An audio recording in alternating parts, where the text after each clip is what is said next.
បងទួចោលវាយកលបងលួសមកទៀតហើយណែឥឡូវប្រជាពលរដ្ឋយើងកំពុងតែទាញលបងលួសពួកវាតា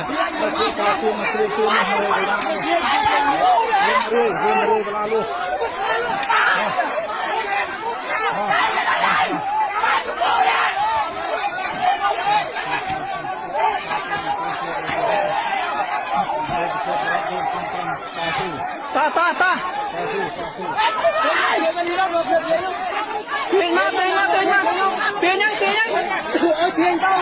ហើយមានទឹកចិត្តចង់ឃ្លានពៀនកម្ពុជាយ៉ាងណាបងប្អូនឃើញតាមរូបភាពនេះឃើញហើយបងប្អូនឃើញហើយណាមើលភាគីខាងយើងនោះគេប្រើខែរុញមកលើប្រជាជនយើងហើយបងប្អូនគេប្រើដៃរុញលើប្រជាជនយើងហើយបងប្អូនកងទ័ពកម្ពុជាវរៈកងទ័ពកម្ពុជាប្រឹងទប់ប្រឹងទប់ឥឡូវនេះខាងនោះខាងភាគីថៃប្រើដៃរុញភាគីកម្ពុជាយើងប្រឹងទប់